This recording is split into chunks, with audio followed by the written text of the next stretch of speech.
हुक्म के मुताबिक था। हुजूर अक़दस सल्लल्लाहु अलैहि वसल्लम के विसाल अक़दस के बाद जो माल नबी पाक अलैहिस्सलाम इस्तेमाल फरमाते थे हुजूर के लिए था, उस माल के हवाले से सैयदना अबू बकर सिद्दीक रज़ियल्लाहु ताला अन्हु से हुजूर के विसाल अक़दस के बाद सैयदा फातिमा ज़हरा रज़ियल्लाहु ताला अन्हा ने उस माल में से विरासत का मुतालबा किया। किस चीज़ का मुतालबा किया? हिबा का दावा दुरुस्त नहीं, हाँ विरासत का मुतालबा किया। और ये हमारा अहले सुन्नत का मौक़िफ़ है। हमारी हदीस की किताबों के अंदर जितनी सही रिवायात हैं वो ये हैं कि सैयदा ने विरासत का मुतालबा किया।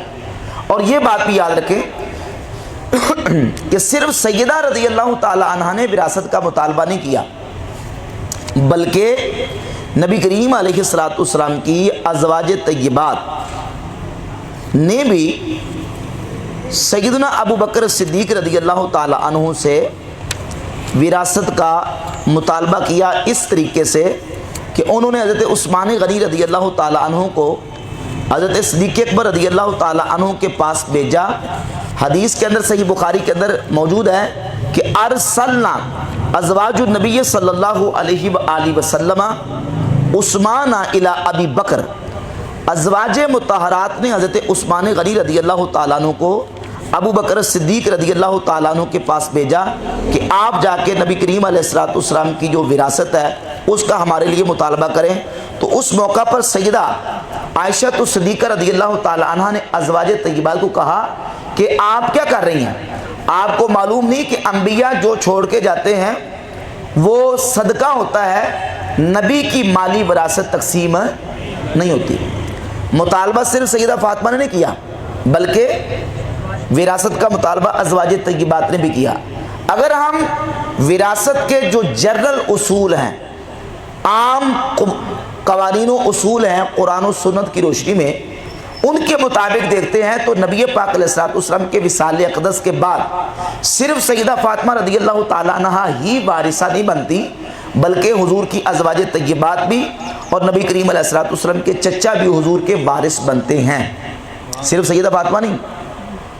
जो विरासत के उमूमी अहकामात हैं कुरान मजीद की रोशनी में, उन उमूमी अहकामात की रोशनी में सैयदना अब्बास भी और हुजूर की अज़वाज भी और सैयदा फातिमा रज़ियल्लाहु ताला अन्हा भी वारिस बनते हैं।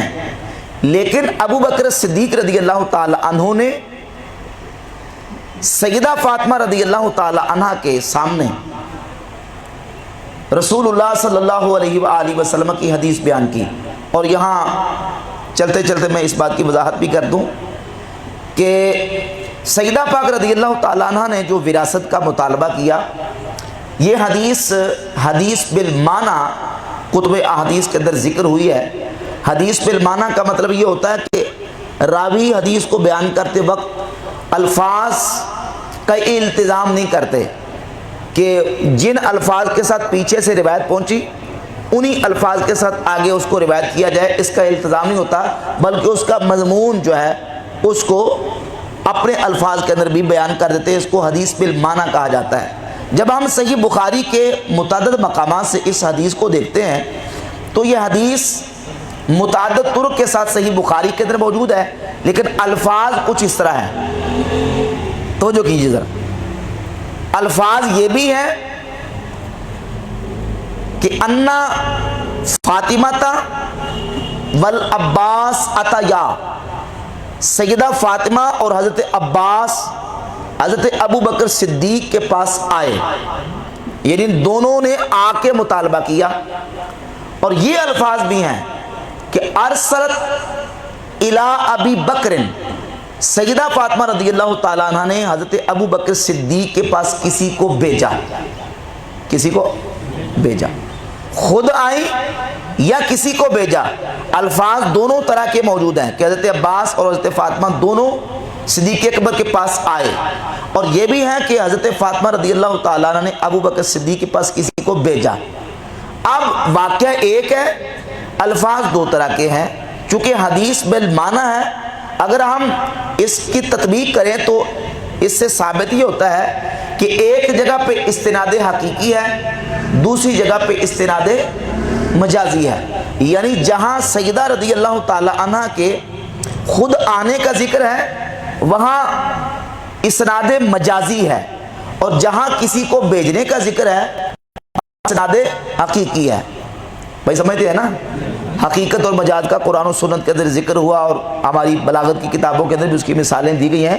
جیسے کہا جاتا کہ بنل امیر المدینہ تھا، امیر نے شہر بنایا، یہاں امیر کی طرف شہر بنانے کی جو نسبت ہے، اسناد ہے، وہ حقیقی نہیں ہے بلکہ کیا ہے؟ شہر معمار تعمیر کرتے ہیں، معمار بناتے ہیں، لیکن یہاں شہر کے بنانے کی نسبت کی طرف ہے تو وہاں نسبت جو ہے وہ مجازی ہے۔ حقیقت میں آتش سے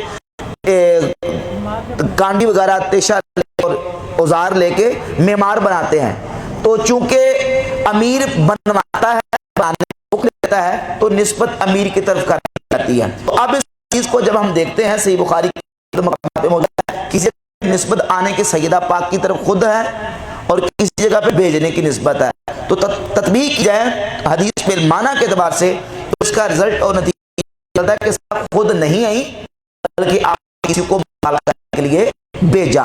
اور اس پر ایک قرینہ اور اس کے اوپر ایک اور دلیل موجود ہے کہ جیسے بخاری کے حدیث کے اندر ہے کہ ازواج مطہرات نے بھی نبی کریم علیہ السلام کی وہ وراثت جو کا مطالبہ کرنے کے لیے حضرت عثمان رضی اللہ تعالیٰ عنہ ابو بکر صدیق کے پاس بھیجا۔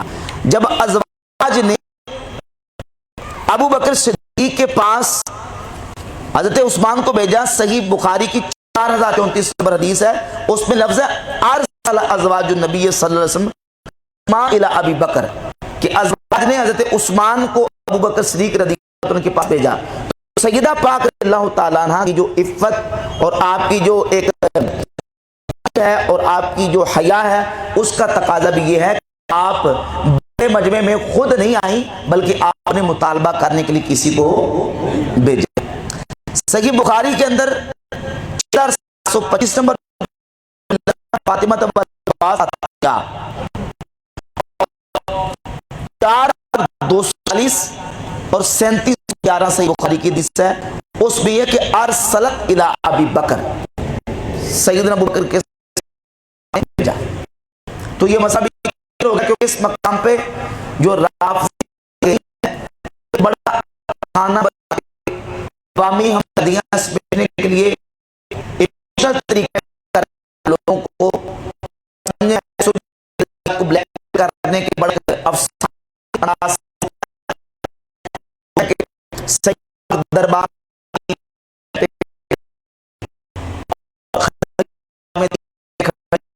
اور ایسا تصور پیش کرتے ہیں کہ عام بندہ جس بہت بہت بڑا بلڈنگ کو بہت بڑی کہ جہاں لگا کے بڑی اور آنے والے ایسے جو اور ایسی بات نہیں ہے۔ صدیق رضی اللہ تعالیٰ عنہ نبی پاک صلی اللہ علیہ وسلم کے وصال اقدس کے بعد جب خلافت کے عہدے پر مقرر ہوئے تو آپ مسلمانوں کے مقدمات کو حل کرنے کے لیے اور فیصلے کرنے کے لیے مسجد نبی شریف میں ہی بیٹھا کرتے تھے۔ وہ نماز پڑھا کے مصلی رسول پہ بیٹھ جاتے اور اپنے مسائل پیش کرتے اور صدیق رضی اللہ تعالیٰ ان بیان فرما دیتے تھے۔ وہاں بلڈنگ کو عمارت یا وہاں اس طرح ہمارے ہاں جو ہے وہ جناب پرائم منسٹر ہاؤس ہوتا ہے، اس طرح کا کوئی معاملہ نہیں۔ چونکہ روافض کا کام یہ ہے کہ وہ کسی نہ کسی طریقے سے صحابہ کے خلاف پروپیگنڈا کریں، تو وہ اس طرح سے بیان کرتے ہیں کہ سیدہ پاک گئیں اور 3 گھنٹے دربار میں کھڑی رہیں، اور پھر آگے جو افسانہ بناتے ہیں وہ الامان والحفیظ اور مسلمانوں کو محفوظ فرمائے۔ تو یہ اس طریقے سے بیان کیا جاتا ہے۔ سیدہ پاک رضی اللہ تعالیٰ عنہ نے وراثت کا مطالبہ کیا اور ابو بکر صدیق رضی اللہ تعالیٰ عنہ نے ان کے جواب میں وہ حدیث بیان فرمائی جو حدیث نہ صرف اہل سنت کی کتابوں کے اندر بلکہ اہل تشیع کی کتابوں کے اندر بھی موجود ہے، اور ہم سنیوں کی کتابوں سے نہیں بلکہ اس کو بیان کرتے ہیں۔ امام جعفر الصادق رضی اللہ عنہ اس حدیث کے راوی ہیں کہ رسول اللہ सल्लल्लाहु अलैहि वसल्लम ने इरशाद फरमाया, अंबिया अपनी विरासत में दिरमो दिनार नहीं छोड़ते, बल्कि नबी अपनी विरासत में इल्म छोड़ते हैं। तो जिसने इल्म का जितना ज़्यादा हिस्सा पा लिया, उसने अंबिया की उतनी ही ज़्यादा मीरास और विरासत हासिल कर ली। उसूल काफ़ी की जिल्द नंबर 1 सफ़ा 17 और 18 पे ये 2 संदों के साथ रिवायत मौजूद है। और शिया का एक बहुत बड़ा आलिम है मुल्ला बाकिर मजलिसी, काफ़ी के एक तहकीम और तहकीक के लिए किताब लिखी है, उसकी शरह के लिए मीरातुल उकूल के नाम से बड़ी ज़ख़ीम किताब है। उसकी एक सफ़ा 18 पे ये जो हदीस इमाम जाफर सादिक बयान करते हैं कि नबी अपनी विरासत में दिरमो दिनार नहीं छोड़ते, अपनी विरासत में इल्म छोड़ जाते हैं, मुल्ला बाकिर मजलिसी ने सही करार दिया है। ये हदीस क्या है? सही हदीस। सही हदीस से ये बात साबित है कि नबी पाक अलैहिस्सलातु वस्सलाम खुद फरमाते हैं कि नबी अपनी विरासत में दिरमो दिनार नहीं छोड़ते, नबी अपनी विरासत में इल्म छोड़ते हैं। तो नबियों की माली विरासत तकसीम नहीं होती, हाँ नबियों की।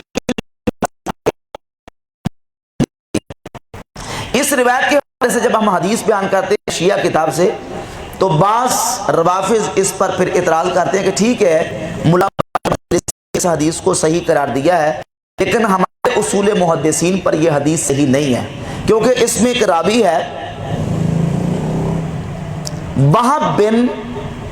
वहाब अबुल बख्तरी।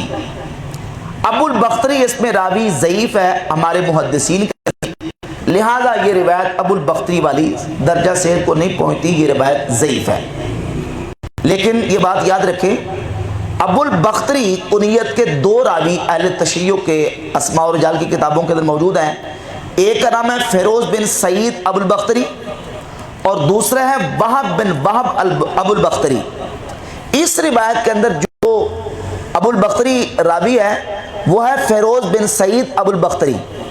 और मामकानी शिया का बहुत बड़ा आलिम है अस्मा और रिजाल का, उसकी किताब तनकीहुल मकाल की जिल्द नंबर 2 सफ़ा नंबर 29 पर अबुल बख्तरी के तर्जमा में मौजूद है कि फिरोज बिन सईद अबुल बख्तरी ये सिका रावी है। अभी क्या है? सिका है। लिहाजा रावी भी सिका है और मुल्ला बाकिर मजलिसी की इस रिवायत के ऊपर तसहीह तहकीम भी है कि रिवायत सही है। इस सही रिवायत से ये बात वाज़ेह होती है